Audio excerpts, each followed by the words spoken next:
आशा करते हैं कि आप लोग अच्छे होंगे और आप लोगों की रेलवे आरआरबी टेक्नीशियन की तैयारी बेहतर चल रही होगी। तो इस वाले वीडियो में हम लोग आरआरबी टेक्नीशियन 2018 का पेपर सॉल्व करेंगे। पहला प्रश्न देखेगा, दिए गए वस्तुओं के समूह के संबंध में सबसे उचित शब्द का चयन करें। तो ये टीवी हो गया और ये हो गया रिमोट, और इसको क्या बोलते हैं? इसको हम बोलते हैं सीडी। यानी कि टीवी जो है रिमोट से संबंधित है, और ये जो आप देख रहे हैं रिमोट, और ये है सीडी। जब सीडी आप लगाते हैं तो टीवी पे आप फिल्म देखते हैं पहले ज़माने में, अब तो खैर मोबाइल आ गया है। और ये क्या है? ये मेरे ख्याल में ये कैमरा होगा। तो उसी प्रकार से जैसे कि कैमरा जो है इसका संबंध किससे होगा? तो कैमरा का जो संबंध है ना, प्रौद्योगिकी से हो जाएगा। और प्रौद्योगिकी में क्या आ जाता है? चित्र भी आ जाता है, संस्कृति भी आ जाती है, फाइन आर्ट्स भी आ जाती है कैमरे के अंदर। इसलिए प्रौद्योगिकी, इसको क्या कहेंगे? प्रौद्योगिकी के अंतर्गत ये आ जाती है। आंसर क्या हो जाएगा? Option number D. बहुत ही सिंपल सा क्वेश्चन है। नेक्स्ट क्वेश्चन देखेगा। सो नेक्स्ट क्वेश्चन हमारा है, नकारात्मक त्वरण निम्न में से किसके दिशा के विपरीत होता है? नकारात्मक त्वरण निम्न में से किसकी के दिशा के विपरीत होता है? तो ये वेग के विपरीत होता है। किसके विपरीत होता है? वेग के विपरीत होता है। आंसर क्या हो जाएगा? Option number A. चलिए बढ़ते हैं नेक्स्ट क्वेश्चंस की ओर। अगला प्रश्न क्या है, ध्यानपूर्वक देखेगा। निम्नलिखित में से किस अवक्रिया द्वारा उच्च प्रतिक्रिया वाली धातुओं का निष्कासन होता है? इसे आप ये कह सकते हैं इलेक्ट्रोलिसिस। इलेक्ट्रोलिसिस आंसर हो जाएगा आपका ऑप्शन नंबर वी। चलिए बढ़ते हैं नेक्स्ट क्वेश्चंस की ओर। अगला प्रश्न देखेगा। अगला हमारा प्रश्न है कि इनमें से कौन सा एक सेप्रोट्रोफ है? सेप्रोट्रोफ है। इनमें से कौन सा एक सेप्रोट्रोफ है? तो इनमें से कौन सा एक सेप्रोट्रोफ है? देखिए, कुकुरमुत्ता जो है ना, ये एक सेप्रोट्रोफ है। आंसर हो जाएगा ऑप्शन नंबर वी करेक्ट हो जाएगा। ठीक है, अगला प्रश्न देखेगा। अगला क्वेश्चन है कि निम्नलिखित में से किस उत्पाद के मूल्य में वृद्धि होने के परिणाम स्वरूप कई उत्पादों के मूल्य में वृद्धि होगी, जिसका परिणाम मुद्रास्फीति होगा? इसे हम कहते हैं पेट्रोलियम। तो आंसर हो जाएगा ऑप्शन नंबर वी। अगला प्रश्न देखेगा। दिए गए विकल्पों में से निम्न चित्र के घुमाए हुए रूप का चयन करें। अब जैसे कि ये पूरा का पूरा चित्र दिया गया है, ये ऑप्शंस दिए गए हैं, तो ऑप्शंस में आपको ये चूज करना है कि जो घुमाव वाला जो चित्र है वो किस तरीके से घूमेगा। जैसे कि ये देख सकते हैं चित्र, ये चित्र यूं आया, ये नीचे गया, फिर यूं गया, ये गया, फिर इसके बाद यहाँ पर देखिए ऐसे गया, फिर ऐसे गया। फिर ये चित्र कैसे बनेगा ये पूछा जा रहा है। तो ये चित्र यूं जाएगा और यूं बनेगा, फिर ऐसे करके बन जाएगा। आंसर क्या हो जाएगा? आंसर हो जाएगा ऑप्शन नंबर डी। डी वाला ऑप्शन जो है ये बिल्कुल सही हो जाएगा। सॉरी, सी वाला ऑप्शन है। डी वाला जो ऑप्शन है इसमें, जी वाला, ये आंसर करेक्ट हो जाएगा। तो आंसर की अगर हम बात करें तो डी जो है वो तीसरे वाले ऑप्शन में है, तो सी ऑप्शन सही हो जाएगा। ठीक है, अगला प्रश्न देखेगा। दिए गए कथन को सही मानिए और निर्णय कीजिए कि कौन सा निष्कर्ष कथन में दी गई जानकारियों का तार्किक रूप से अनुसरण करता है। अब देखिए, कथन दिया गया है कि महानगरों की जनसंख्या अत्यधिक बढ़ रही है, जिससे रहने लायक स्थान की कमी तथा लोगों के जीवन स्तर पर गिरावट आ रही है। ये निष्कर्ष दिए गए हैं। निष्कर्ष में क्या बोला जा रहा है कि सरकार को शहर विकास का पुनः योजना बनानी चाहिए। दूसरे में क्या है कि सरकार को अवैध इमारतों को गिरा देना चाहिए और लोगों के लिए छोटे छोटे मकान बनाने चाहिए। ये तो बिल्कुल गलत हो जाएगा, क्योंकि इसमें जो आपका पहला वाला ऑप्शन जो है कि सरकार को शहर विकास की पुनर्योजना बनानी चाहिए, तो इसमें जो आपका जो पहला वाला ऑप्शन यानी कि पहला जो निष्कर्ष है ये बिल्कुल सही हो रहा है। तो अब ऑप्शंस में देखिए, ऑप्शंस में पहला निष्कर्ष अनुसरण करता है, यानी चौथा वाला ऑप्शन जो है ये सही हो जाएगा, यानी कि डी ऑप्शंस। ठीक है, अगला प्रश्न देखिएगा सभी बच्चे। अगला प्रश्न हमारा है मेरे प्यारे साथियों, कि उपरोक्त वर्गीकरण के न्यूलैंड्स लॉ में निम्नलिखित में से कौन सा अंतिम तत्व होता है? इसको हम क्या कहते हैं? इसको हम कहते हैं थोरियम कहते हैं। क्या कहते हैं? थोरियम। तो आंसर हो जाएगा option number B. Next question है गाइस कि जब एक परिपथ में कई प्रतिरोध श्रृंखला में जुड़े हुए होते हैं तो जो करंट का मान होता है, करंट का मान जो होता है वो क्या हो जाता है? आधा हो जाता है, और भी ऑप्शंस है, एक ही रहता है, बढ़ता है या कम होता है। तो करंट का जो मान होता है वो एक ही रहता है। आंसर क्या हो जाएगा? आंसर हो जाएगा मेरे प्यारे साथियों ऑप्शन नंबर वी। चलिए बढ़ते हैं नेक्स्ट क्वेश्चन की ओर। अगला क्वेश्चन क्या है कि उस धातु का नाम बताइए जिसे आसानी से चाकू से काटा जा सकता है। उस धातु का नाम बताइए जिसे आसानी से चाकू से काटा जा सकता है। सोडियम। क्या होगा? सोडियम। यानी कि इस क्वेश्चन का सही जवाब हो जाएगा ऑप्शन नंबर वी।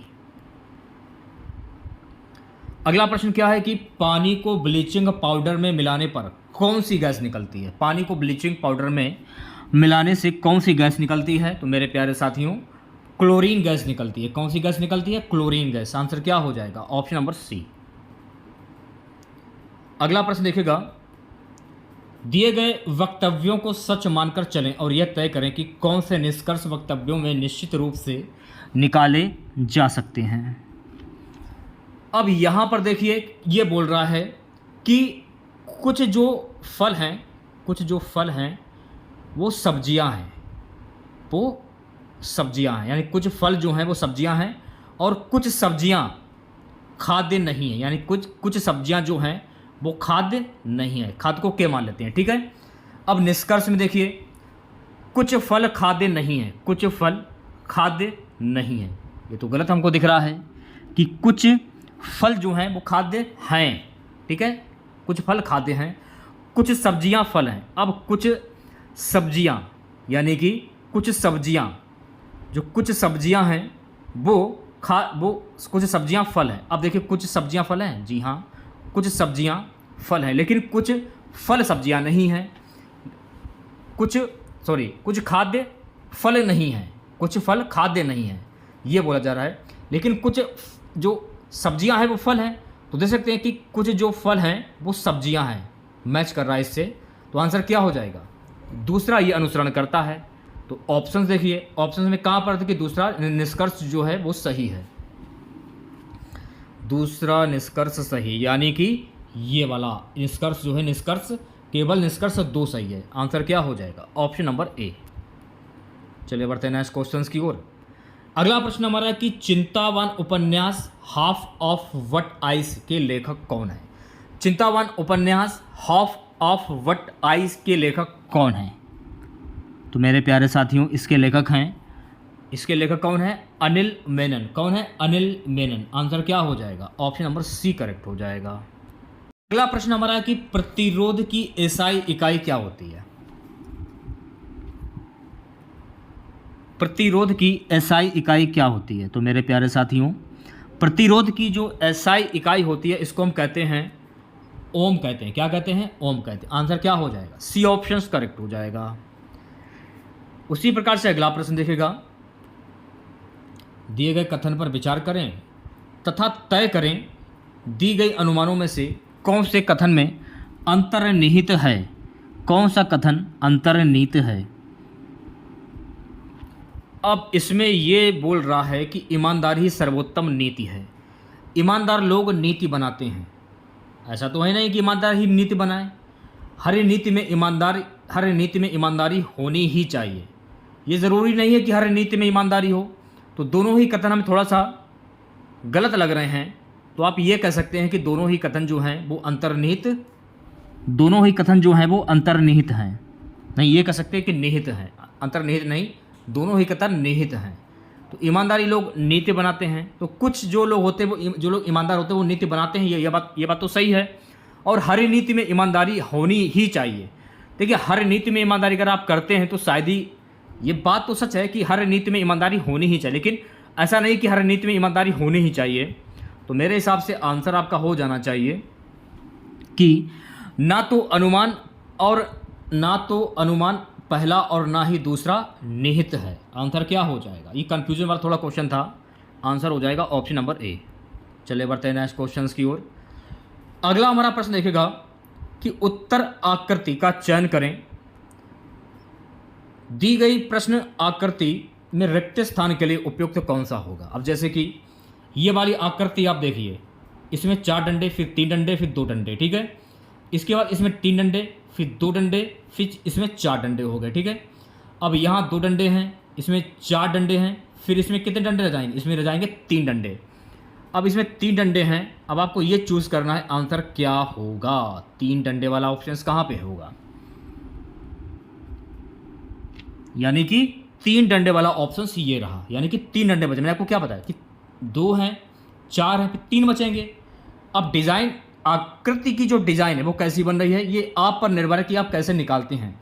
तो आंसर क्या हो जाएगा? ए वाला ऑप्शन, यानी कि जो आपका सी वाला ऑप्शन जो है ये बिल्कुल आकृति में ए होगा और आंसर जो है आपका हो जाएगा सी वाला ऑप्शन। तो सी ऑप्शन करेक्ट हो जाएगा। बहुत ही सिंपल सा क्वेश्चन था।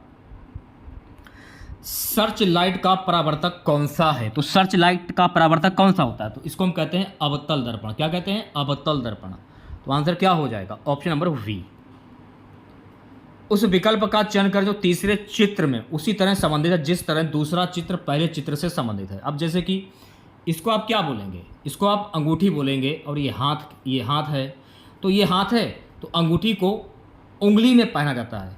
5 उंगलियां आपको दिख रही होंगी, ऐसे हाथ किया है। और ये क्या है? ये क्राउन है। तो क्राउन जो है कहाँ पर पहना जाता है? पैर में, हाथों में या सर पर? तो क्राउन किस में पहना जाता है? तो क्राउन जो है ये पहना जाता है मेरे प्यारे साथियों, सर में पहना जाता है। बहुत ही सिंपल सा क्वेश्चन है। तो आंसर क्या हो जाएगा? ऑप्शन नंबर वी करेक्ट हो जाएगा। थोड़ा सा प्रैक्टिस करने की ज़रूरत है। रिक्त स्थान में सबसे उपयुक्त विकल्प भरें। वे पौधे जिनमें पौधे के विभिन्न भाग उपस्थित नहीं होते हैं वे समूह से संबंधित हैं। वे पौधे जिनमें पौधे के विभिन्न भाग उपस्थित नहीं होते हैं वे समूह से संबंधित हैं। इनको क्या कहते हैं? तो इनको आप कहते हैं थैलोफाइटा। इसे क्या कहते हैं? थैलोफाइटा कहते हैं। तो आंसर क्या हो जाएगा? सी ऑप्शन करेक्ट हो जाएगा। ठीक है, नेक्स्ट क्वेश्चन देखेगा। निम्नलिखित प्रश्नों में से संबंधित शब्द जोड़ी का चयन करें। हंस, हंसो, हंस, हंसो। ध्यानपूर्वक वीडियो को देखेगा यार, तभी आप लोगों के समझ में आएगा। हंस, हंसो। तो हंस, हंसो के बाद अब यहाँ पर जैसे कि मोजो, मोजा, ये तो होगा नहीं, ये तो गलत हो जाएगा। कमीजों, कमीज, ये भी गलत हो जाएगा। जैकेट, जैकेट तो सेम ही बिल्कुल है, ये तो 100% गलत। पतलून, पतलूनों, तो ये मैच खा रहा है। पतलून को क्या क्या बोलेंगे? पतलूनों बोलेंगे। तो आंसर क्या हो जाएगा? Option number D. बहुत ही सिंपल सा था। अगला प्रश्न देखिएगा। निम्नलिखित श्रृंखला में प्रश्न चिन्ह द्वारा दिया गया पद अनुपस्थित है। दिए गए विकल्पों में से अनुपस्थित पद का चयन करें। यस, टी यू वी, अब यहाँ पर डब्ल्यू आ जाएगा। T U V W X आ जाएगा। तो डब्ल्यू एक्स कहाँ पर है? डब्ल्यू एक्स ये रहा। आंसर क्या हो जाएगा? आंसर हो जाएगा ऑप्शन नंबर वी करेक्ट हो जाएगा। बहुत ही सिंपल सा क्वेश्चन था। चलिए बढ़ते हैं नेक्स्ट क्वेश्चन की ओर। अगला क्वेश्चन हमारा है कि रेनवियर के नोट्स सूक्ष्म रिक्त स्थान होते हैं जो में पाया जाता है। रेनवियर के नोट्स सूक्ष्म रिक्त स्थान होते हैं, ये किस में पाया जाता है?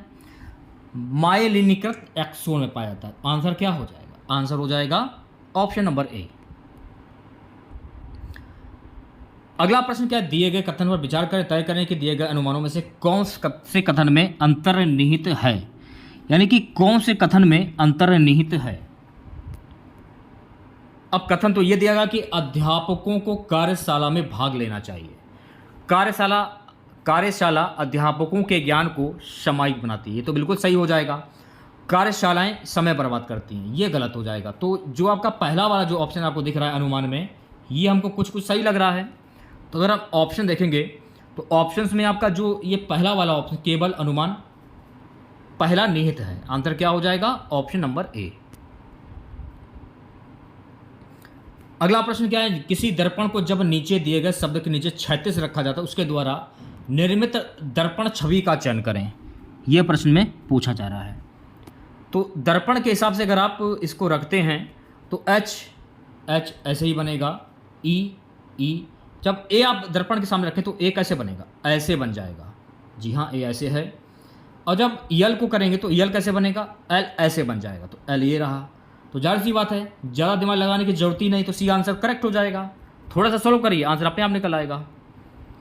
पीर पंजाल रेलवे सुरंग ये कहाँ पर स्थित है, तो पीर पंजाल रेलवे सुरंग जो है ना, ये जम्मू कश्मीर में स्थित है। तो आंसर क्या हो जाएगा, ऑप्शन नंबर ए करेक्ट हो जाएगा। अगला हमारा प्रश्न है कि एक परमाणु में न्यूट्रॉनों की संख्या किसके बराबर होती है। द्रव्यमान संख्या परमाणुओं की संख्या। आंसर क्या हो जाएगा, आंसर हो जाएगा ऑप्शन नंबर ए। दिए गए कथन पर विचार करें और तय करें कि दी गई पूर्व धारणाओं में कौन से कथन में अंतर्निहित है, कौन से कथन में अंतर्निहित है। यह कथन दिया गया है कि अपार्टमेंट एसोसिएशन द्वारा शुरू किया गया स्वच्छ भारत अपने शहर को साफ रखें अभियान को उसके निवासियों से ज़्यादा प्रतिक्रिया नहीं मिल पाई। अब इसमें अगर आप पूर्व धारणा से अगर आप क्लियर करते हैं तो इसमें अभियान को उसके निवासियों से ज़्यादा प्रतिक्रिया नहीं मिल पाई। तो स्थानीय निवासी अपने अपार्टमेंट को साफ नहीं रखना चाहते, ये तो गलत हो जाएगा कि क्योंकि जो जहाँ पर रहता है, जो भी स्थानीय निवासी होता है, वो अपने अपार्टमेंट को साफ रखता है। एसोसिएशन अभियान में असफल रही है, तो ये हो सकता है कि एसोसिएशन जो है वो अभियान में असफल रही है, जिससे कि अपार्टमेंट को साफ नहीं रखा जा रहा है। तो दूसरा ऑप्शन जो है पूर्व धारणा में जो दूसरा दिख रहा है आपको, ये कुछ हमें सही लग रहा है। तो इसमें जो आपका आंसर है, केवल पूर्व धारणा दो अंतर्निहित है। आंसर क्या हो जाएगा, आंसर हो जाएगा ऑप्शन नंबर ए, केवल पूर्व धारणा दो अंतर्निहित है ना। और दो ये तो होगा नहीं, केवल पूर्ण ये भी नहीं होगा। अगला प्रश्न देखेगा, निम्नलिखित आकृति में कितने त्रिभुज हैं, यह प्रश्न में पूछा जा रहा है। तो आकृति में कितने त्रिभुज हैं, अब देखिए 1 2 3 4 5 6 7 8 9 हो गया, 10 11 12, यानी कि टोटल 12 इसमें त्रिभुज हैं। तो 12 ऑप्शंस में है क्या, देखते हैं। ये रहा, तो आंसर क्या हो जाएगा, ऑप्शन नंबर डी। बहुत ही सिंपल सा क्वेश्चन है, ज़्यादा दिमाग लगाने की जरूरत ही नहीं। अगला प्रश्न क्या है कि अलैंगिक प्रजनन लैंगिक प्रजनन से भिन्न है। अलैंगिक प्रजनन में क्या होता है, इसे आप ये कह सकते हैं कि नए जीव जनक माता पिता के समान होते हैं। तो आंसर क्या हो जाएगा, आंसर हो जाएगा ऑप्शन नंबर डी, करेक्ट है। NH4 के एक अणु में कितने परमाणु होते हैं, इंपॉर्टेंट क्वेश्चन है, एक बार देख लीजिएगा आप लोग को। तो 15 परमाणु होते हैं। तो आंसर क्या हो जाएगा, ऑप्शन नंबर ए करेक्ट हो जाएगा। अगला हमारा प्रश्न है कि किस संवैधानिक कानून के माध्यम से भारत और पाकिस्तान दो स्वतंत्र राष्ट्रों में विभाजित किए गए थे। भारतीय स्वतंत्रता अधिनियम 1947 के तहत। आंसर क्या हो जाएगा, ऑप्शन नंबर ए करेक्ट हो जाएगा, ठीक है। अगला हमारा प्रश्न है कि संवेग को किसके गुणनफल के रूप में व्यक्त किया जाता है। तो इसे व्यक्त किया जाता है द्रव्यमान और वेग के। तो सी ऑप्शन जो है ये सही हो जाएगा।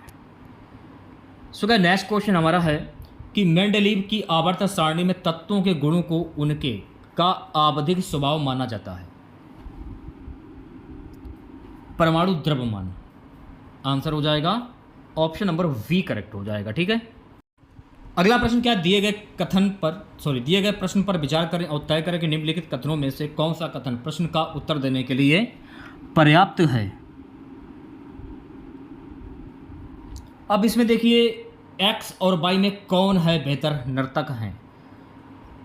कथन में अगर पढ़ते हैं तो एक्स ने अधिक नृत्य ऑडिशन दिए थे, ये भी कोई क्लियर नहीं है कि एक्स ने अधिक नृत्य ऑडिशन दिए थे, ये तो कुछ ये तो गलती ही लग रहा है। बाई ने मंच पर अधिक प्रदर्शन किया था, ये भी कोई क्लियर नहीं कि बाई ने मंच, ये भी गलत हो जाएगा। तो जब दोनों ही गलत हैं तो आप ये कह सकते हैं कि अकेले कथन दो पर्याप्त जबकि कथन अकेले अपर्याप्त। तो ये कह सकते हैं दूसरा ऑप्शन जो है यानी बी ऑप्शन करेक्ट हो जाएगा। थोड़ा कंफ्यूजन वाला क्वेश्चन था ये। अगला प्रश्न देखेगा कि निम्नलिखित में से कौन सा अंग लाल चींटियों में उपस्थित होता है। फार्मिक अम्ल जो है ना, ये लाल चींटियों में उपस्थित होता है। तो आंसर क्या हो जाएगा? ऑप्शन नंबर सी करेक्ट हो जाएगा। अगला हमारा प्रश्न है कि दिए गए मदों के समूह के लिए सबसे उपयुक्त विकल्प को चुनना है आपको, ठीक है। अब जैसे कि मान लीजिए ये तो पता नहीं क्या है, ये तो ट्रॉफी हो गई और ये उत्सव हो गया। जैसे कि खुशी हुई, अब मैच खेला, ट्रॉफी मिली, फिर आपने खुशी जाहिर करने के लिए आपने कोई छत पे चढ़ गया, कोई कहीं पर चढ़ गया, कोई कुर्सी पे चढ़ गया, कोई दीवार पर चढ़ गया, तो उसे खुशी कह सकते हैं। या फिर अगर ऑप्शंस के हिसाब से देखें तो ऑप्शंस के हिसाब से उत्सव होना चाहिए, यानी कि खुशी से बोलते हैं। तो ऑप्शन नंबर ए जो है ये करेक्ट हो जाएगा, ठीक है। मुलाकात भी शादी पुस्तकें, तो कहीं से दूर तक नहीं दिख रहा है कि मुलाकात शादी पुस्तकें से रिलेटेड कुछ होगा। ये बहुत ही सिंपल सा क्वेश्चन था। दी एसोसिएशन ऑफ स्मॉल बॉम्बस पुस्तक के लेखक कौन है जो वर्तमान में अंतर्राष्ट्रीय डबलिन लिटरेरी अवार्ड के लिए चुने गए हैं? आंसर क्या हो जाएगा? आंसर हो जाएगा करण महाजन। ऑप्शन नंबर डी जो है ये सही हो जाएगा, ठीक है। और आपको ध्यान में ये भी रखना है कि करण महाजन जो हैं, इनकी पुस्तक का नाम है दी एसोसिएशन ऑफ स्मॉल वॉम्स। ये पुस्तक के लेखक हैं कौन? करण महाजन। लास्ट क्वेश्चन रहेगा, एक KWH बराबर जो है कितना होता है? तो कितना होता है? 3.6 × 10⁶। तो आंसर क्या हो जाएगा? ऑप्शन नंबर ए करेक्ट हो जाएगा, ठीक है। तो ये कुछ क्वेश्चन थे आपके RRB टेक्नीशियन के प्रीवियस ईयर के।